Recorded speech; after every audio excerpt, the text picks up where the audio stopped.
Students, जोहार। पिछला class में हमरे चक्री उपन्यास में पढ़ली कि कैसे जमींदार कृपाल सिंह के अपन जमींदारी के सरकार के देवे के पड़लक और संगे संगे जुर्माना भी उके भरे के पड़लक। जब गांव के आदमी ई खबर के सुनलें तो उमन के बड़ा खुशी बुझालक और उमन कहे लागलें कि अब उके बुझाई कि प्रजा कर जिंदगी का नियर होवेला। आप अपन डेवढ़ी केहू सिंगराय के राखो चाहे जैसन राखो, केहू हुल के भी हुने नहीं जाई। कहे के मतलब है कि प्रजा राहत कर सांस लेलक। अब आगे एक दिन अचक्के कृपाल सिंह अपन बेटा बेटी मन जगन रांची पहुँच गए। काले की सरकार कर देवल जमींदारी कर बदला में बॉन्ड भेटाई सेकर नोटिस उनके भेटाए रहे। अपन छुआ मन का डेरा उ सांझ बेरा पहुँचलें तो देखत हैं कि सीताराम, बसंती और लालू एके थरिया में पकौड़ी मन के खाए के लाई हैं। ओहे ठाव में 3 ठो गिलास में चाह रखल है जेके उमन पीते हो जात हैं। कृपाल सिंह कर आवल देख के उ तीनों जन और बुधवा उनके गोड़ लागलें। उतनी बेमन से सौंप के आशीर्वाद दिलें और भीतरे कर कोठरी में थाकल हारल नियर दिसना में उलट गेलें। बुधवा कर हालत खराब, काले की उ समझ जाए रहे कि लालू के सीताराम और बसंती कर संगे देख के उ ठीक नहीं पतियाए हो गए। डराते डराते उ कृपाल सिंह ठिन गेलक और सहन के कहलक, चलू घूम के गोड़ हाथ धोई ले, थाकल पड़ल आही। कृपाल सिंह दिसना से उठ के कहलें, एहो बुधवा, तो मोर गोड़ धोवथिस, मुदा सीताराम और बसंती तो तोर गोड़ के जुन धोबें। बुधवा बात के तो समझ गेलक, मुदा नी जानल जैसन बनले कहत है, का होलक गुम के जे मोर गोड़ के उमन धोबें, जेकर मैं अपने सेवा करत हूँ, ओहो मन कर जुन मोय धांगर है को। आप एहे होवी बुधवा, देखले कि नहीं लालू और सीताराम संगे बैठ के लालू सीताराम और बसंती संगे बैठ के चाह पकौड़ी करत है। का ई लालू आइजे आहे कि आगे हों आते जाते रहेला। बुधवा सक पकाए गेलक, गोम के मैं तो सीताराम बाबू और बसंती मैया दुयो जन के कतना समझावना, मुदा उमन मानबें तब तो। एहे मन कर सह देवल से लालू आते जाते रहेला और एहो मन उकर ठीना आते जाते रहेला। कखनो कखनो बसंती एकले भी पढ़े कह के लालू ठीना पहुँच जाएला। ई मन कर कहना है कि लालू अनैत बुद्धगर है। यह बातचीत होत रहे कि लालू के विदा करके खुशी खुशी सीताराम और बसंती अपन बाप ठीना पहुँचलें। कृपाल सिंह बड़ा प्यार से दुयो छुआ के अपन संगे डिसना में बैठा लें और कहे के लागलें, लालू कतनो बुद्धगर है, मुदा हके तो हमरे कर रैयते कर बेटा नहीं, उके तोहरे अपन मूड में इतना ना चढ़ावा। उकर संगे खाए पिए कर धंधा एकदम बंद होवे के चाहिए। ई एकदम ठीक नहीं बुझाएला। आइज तो तोहर करनी के देख के हमर मूड हेठे हो गेलक। आगे उकर संगे आवाजाही खाली कॉलेज में पढ़ल भेद हिसाब से होवे के चाहिए। सीताराम और बसंती एकदम चुप, काले की उमन जानत रहे उमन के नवा जमाना कर संगे चले है और उमन कर बाप बूढ़ा परिया कर आदमी है के उनके कोनो बात समझाल से बात नहीं बनी। यह चाड़े उमन अपन बाप कर मन राखे के लिए कहलें, ठीक है जैसन रौरे आज्ञा दो हमरे ओइसने चलब। इकर बाद सब नगद एकन खाए पी के सुत गेलें। दोसर दिन कृपाल सिंह अपन बॉन्ड के ले के घर घुरे के बेरा बुधवा के कही राखलें, तनी दुयो छुआ मन कर चाल चलन के देखबे और बीतल दिन जे होलक आगे नहीं होवे के चाहिए। एक दिन बियारी खाल बाद बुधवा बढ़िया मौका देख के कहलक, रौरे मन कर पढ़ाई लिखाई से गुम के एकदम खुश आहें, से चाड़े बढ़िया से पढ़ाई लिखाई करूँ, मुदा एक ठो बात के एकदम नहीं पतियालें जेकर बारे में मैं आगे भी रोर मन के कही रहूँ। लालू से रोर मन कर इतना मिले जुले नहीं चाहिए, रौरे मन कर बराबरी उ नहीं कर सकेला। से चाड़े उकर संगे आवाजाही एकदम ना करो, नहीं तो रौर मन कर सह पाए के उ एकदम धधाए जे और गोमके के कोनो निवती। आगे ई बात रौर मन के भी समझे के चाहिए। सीताराम और बसंती समझ गेलें कि ई बुधवा कर नहीं, मुदा उमनक बाप कर कहल बात है के उमन सोचलें कि उमन के खुश राखे के लिए बाबा सीधे इतना बात नहीं कही राखलें। बुधवा के भी खुश राखे के लिए उमन कर सिखापन कर जुगुत बता लें और उसने करे कर विचार बता लें। सीताराम और बसंती अपने से सोचलें, लालू जैसन बुद्धगर और सुशील छोड़ा कर संगति छोड़े से ठीक न खे। बुधवा तो खाली डेरा में नहीं रहेला, से चाड़े आप उके घर चाहे डेरा नहीं बोला तो बुधवा खुश रही। उमन लालू कर हॉस्टल बटे चल जात रहें कोनो बहाना बनाए के। अब डेरा में लालू नहीं आवत रहे। ई देख के बुधवा समझ गया कि सीताराम और बसंती उकर सिखावल बात में ध्यान दिलें और ई सब बात के लेके उके अब अपन गोमके से कोनो सुने नहीं पड़ी। एहे बीच लालू डॉक्टरी पढ़े लागलक, ओहे कॉलेज कर हॉस्टल में रहे लागलक। सीताराम और बसंती से बराबर उकर भेंट घाट भी होवत रहे। 2 बरिस बाद बसंतियों डॉक्टरी पढ़े लागलक। इकर ले कृपाल सिंह आगे तो राजी नहीं होलें, मुदा बसंती कर जीत और सीताराम का समझाए से मान गेलें। सीताराम भूगोल में एमए करे लागलक। आप डॉक्टरी पढ़े चाड़े लालू और बसंती बगरा संगे रहत रहें। लालू बसंती से 2 बरिस आगे रहे से चाड़े उकर से बसंती के पढ़े में ढेर बगरा सहायता मिलत रहे। कोनो बात के पूछल से लालू खूब समझाए बुझाए के बतात रहे। उकर ज्ञान से बसंती उकर से बहुत प्रभावित होवत रहे। कखनो कखनो तो तीनों जन साथे बाइस्कोप ही देखत रहें। ई रकम सीताराम कर व्यवहार लालू से नगद एकन रहे। बसंती कर नज़र में लालू बहुत बुद्धिगर, गुणवान और सुशील छोड़ा रहे। एक न एक दिन लालू जरूर बड़ डॉक्टर नामी डॉक्टर बनी। ई रकम उ बसंती के खाली मंगरा रैयत कर बेटा नियर नहीं बुझात रहे। समय गुजरते गेलक और एहे बीच में बसंती कर बड़ बहिन कलावती कर हो बिहा हो गेलक। ई बेरा कर बिहा में खोजले हों कहीं जमींदारी ठाट बाट नहीं दिखलक। साधारण मुदा बढ़िया तरीके से बिहा होलक। सीताराम और बसंती उ बेरा घरे रहें काले की ई बेरा गर्मी का छुट्टी रहे। लालू भी गाँव में रहे, मुदा सीताराम कर घर कर शादी बिहा में उ नहीं गेलक। बसंती और सीताराम के उकर आवे कर बड़ा भरोसा रहे। बिहा गुजरल बाद एक दिन मौका पाए के सीताराम उकर घर पहुँच गेलक। उ अपन घरे एक ठो तनी बड़क खटिया में बैठ के पढ़त रहे। बिहा में नहीं आवे कर बारे में पूछल से कहलक उ जाए तो खोजत रहे, मुदा उकर अपने ही भात खैया गोड़ मुरैक जाहे। बात सच्चे रहे से चाड़े सीताराम कर मन में संतोष होलक। लालू जाइन के अबरी नहीं आलक, ई बात सोचे खामरे कर गलती रहे। सीताराम और बसंती कर मन में इकर से उकर प्रति प्रेम और बढ़ गेलक। सीताराम विचार करलक कि एक दिन लालू बड़ आदमी बन जाई, मुदा गवैया मनकर पुरना विचार में केहू हरू के आदर माइन नहीं देवें। सब कहबें का होलक, अगर जे डॉक्टर बनिए गेलक, कायल कर देखल छोड़ा ओहे मंगरा किसान कर जुन बेटा है के। ऐसन विचार मन में आते उ एहो ठान लेलक कि एक दिन उकर जिंदगी में ऐसन आवी कि सब बात के भुलाए के लालू के उकर गुण और बुद्धि कर चलते समाज में उकर योग्य ठाव भेटाई। लालू से काही जाही बातचीत करके उ अपन घर घुर गेलक। गर्मी छुट्टी बीतल बाद सीताराम और बसंती और लालू फिर से अपन पढ़ाई करे के लिए रांची पहुँच गए। उमन अपन अपन पढ़ाई लिखाई बढ़िया से ध्यान देवे लगल। सीताराम बड़ा नगद से भूगोल में एमए पास करलक। इकर चाड़े रांची कर एक ठो कॉलेज में तुरते हैं उकर प्रोफेसर का नौकरी भेटाए गेलक। ई खबर के सुन के कृपाल सिंह कर छाती चाकर हो गेलक। उनकर बेटा प्रोफेसर बन गेलक। उनके उम्मीद बुझालक और 2-3 बरिस में उनकर बेटी बसंती हो डॉक्टरनी बन जाई। 1 बरिस बाद लालू भी डॉक्टरी पास कर गेलक। एहे खुशी में सीताराम अपन डेरा में जेकर से यार दोस्त मन जितना रहें सबके खाए पिए के लिए बोलालक। लालू और बसंती खुशी खुशी उ भोज में मेसा होलें। बसंती बड़ा खुश रहे, आखिर उकर विश्वास पक्का होला। लालू अपन नाव भैर नहीं, मुदा अपन गोटा गांव कर नाव ऊँच कर देलक।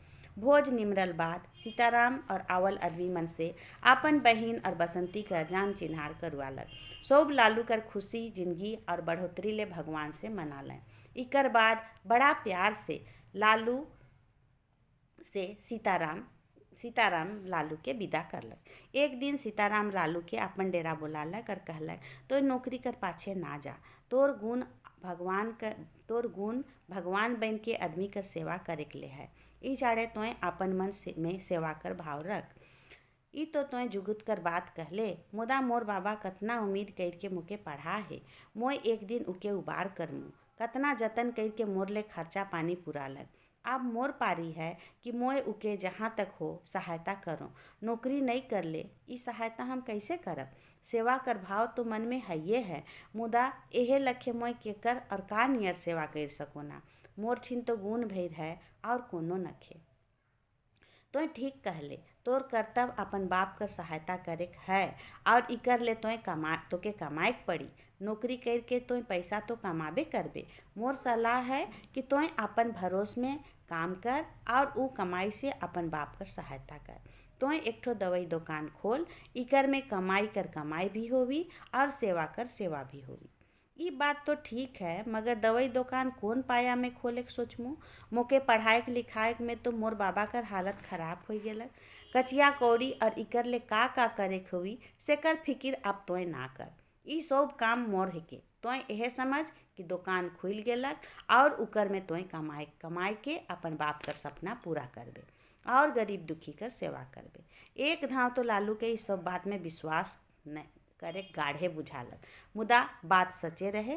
काले की उ सीताराम कर कहल एक शब्द के समझ गेलक। खुशी से उ सीताराम के पोटराय लेलक और उकर आँख से खुशी कर और विश्वास कर लोट ढरक गेलक। उ कहलक, धन्य है माय बाप जे सीताराम जैसन छोट भाई के मौके दिलन, जे मोर जिंदगी का प्रेरणा बन गेलक। मौका पाए के सीताराम अपन बाप से कहलक, बाबा साहेब अब हमरे कर जमींदारी तो चलिए गेलक, कोनो उपाय अंतर नहीं करल से का लखे बनी। हाँ तब बाबू, बाँचल खेती बाड़ी भी कोनो कम नखे। तोहरे 3 भाई आहा, सब कर गुजर ठीके से चली। और तो प्रोफेसर बनिए गेले। घर कर चाउर दाल खाए के तोहों अपन कचिया के पैसा के जमा करे पारबे तो तोरो बढ़ोतरी का लखे नहीं होई। ई तो ठीक है, मुदा जतना है उकरे तो संतोष नखे नी। मौका भेटाल से अपन बढ़ोतरी ले उपाय अंतर करे चाहिए। अच्छा तो तोके और कोनो दोसर काम करे के विचार होवत है का? हाँ बाबा, यह बात है। लालू डॉक्टरी पास कर गेलक। अरे जे लालू डॉक्टरी बन गेलक तो इकर से तोके का फिकर लागत है? मंगरा समझो, उकर खुशी कर बात हो सकेला। हमरे इकर में का लेवे देवे है। रौरे ठीक कहली, लालू का डॉक्टर बनल से हमरे कर का बनी बिगड़ी। मुदा अगर जे उके हमरे कोनो देवे पारब, हले उकर से हमरे लेवे भी पाई सकी। तोर कोनो बात हमके नहीं बुझाते। तो का कहथिस जे बात के सफा कह।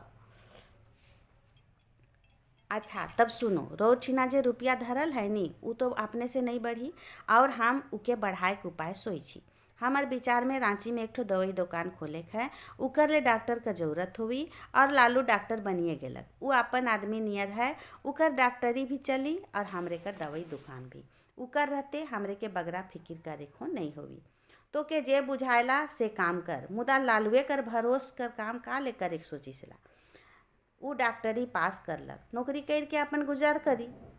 एहे तो बात सोचे खैनी, उके तो नौकरी भेटाबे करी, मुदा हमरे के अपन दवाई दुकान ले वैसन आदमी नहीं भेटाई।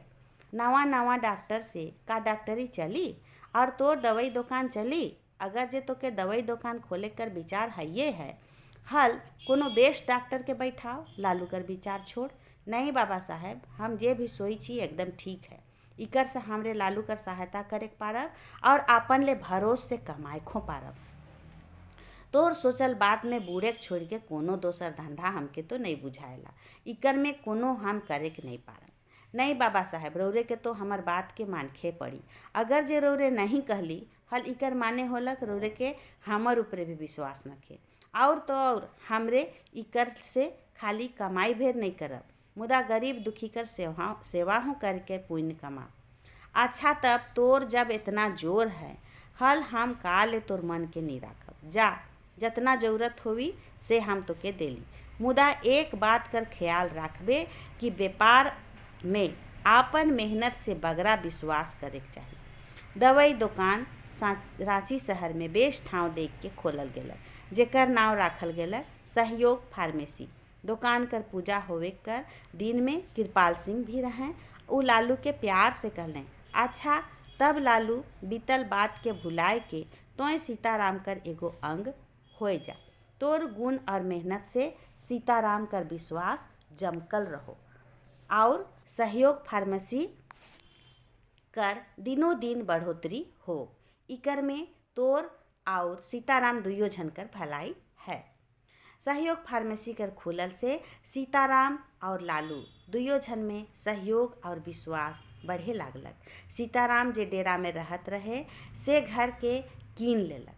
लालू के भी एक ठो कोठरी हुए मिल गेलक। सब केहू आयल फैल से नगद एकुन एगो परिवार लखे रहे लागल। दिनों दिन लालू कर नाव उकर गुण कर चलते चारों चरगुदी पसरे लागल। सब कहें लालू कर हाथ जस है, जे बेमरिया कहों बेस नहीं होवेला से के लालू बेस कर देवेला। एके घर में रहे चाड़े सीताराम, बसंती और लालू मन कर बात बीच में बातचीत खुल के होत रहे। एक दिन लालू बसंती से कहलक, तोय डॉक्टरी पढ़ते हईस, ई लागिन मौका गर मौका हमर दवाई दुकान में आवल बेमरिया खास करके जनी बेमरिया मन के देखते हल तोर ज्ञान भी बढ़तक और पढ़ल बाद ई तोर ले बगरा गुण होतक। अगर इकर में तोके कोनो दिकदारी होवी हल तो मोय रहबे करमु। ई बात तो तोय नगद कहले, ई बारे में मुँह सोचत रहूँ, तोर और दादा साहब से पूछे में रहूँ। अब तो खाली दादा साहब से पूछे बाकी है। तो हाँ, तनी दादा साहब से सलाह कर लेना ही ठीक होई। मोय जे भी होई आपन बट से उनके कह देमु। आखिर में एक दिन मौका पाए के बसंती सीताराम के कहलक, दादा साहब रउर से एक ठो जरूरी सलाह लेवे के है। ढेर दिन से सोचत रही, मुदा एखन तक ओहे हाल है। आप ढेर दिन से नी कहले तो बात के भुलाओ और जे बात है से के खुलासा से कह। दादा साहब बात ई है कि हमार दवाई दुकान भी है और मैं डॉक्टरी भी पढ़त हूँ। ई चाड़े मौका बेमौका मुके हुआ जाए के कम से कम जनी बेमरिया मन के देखतो हल मोके फायदा होता। ई बात तो ठीक है, मुदा तो एखन पढ़त थीस, बेमरिया मन के देखे कर तोर ज्ञान पूरा नहीं होहे, कहीं गड़बड़ सड़बड़ हो जाई तो बहुत दिकदारी होगी। नहीं दादा साहब, ऐसन गलती तो नहीं होगी। अगर जे कोनो दिक्कत नियर बुझाई हल लालू तो हइये है सहायता करे के लिए, उकरो काम हलुक हो जाई और हमर दवाई दुकान में भी बढ़ोतरी होई। अच्छा ठीक है, तोर बैठे के लिए भी एकर्रा दुकान कर भीतरे इंतजाम हम करवाए देव। अब पूरा डॉक्टरनी बने में तो के बगरा देरी हो नखे, 6 महीना कर तो बात है, से तक तो लालू से सीख। आप बसंती भी सहयोग फार्मेसी में मौका बेमौका बैठे लागलक। एक रकम से लालू कर सहायता भी होवत रहे और दोसर बट्टे जनी बेमरिया मन के सुविस्ता भी होवे लागलन। ई काम में बसंती के अनेक संतोष लागत रहे। एहे चाड़े उ आपन मन में ई ठाइन लेलक कि डॉक्टरी पास करल बादे नौकरी नी कई के एहे लखे प्राइवेट में बेमरिया मन के देखी। ऐसन करल से आपन दवाई दुकान में बढ़ोतरी में सहायता मिली। ई रकम से गरीब दुखी कर सेवा तो होबे करी, आपन जिंदगी भी बंधल बंधाल नहीं रही जे नौकरी करल से होवेला। तो आज हमरे चक्री उपन्यास का चौथा भाग पढ़ ली। आगे क्लास में आगे कर भाग।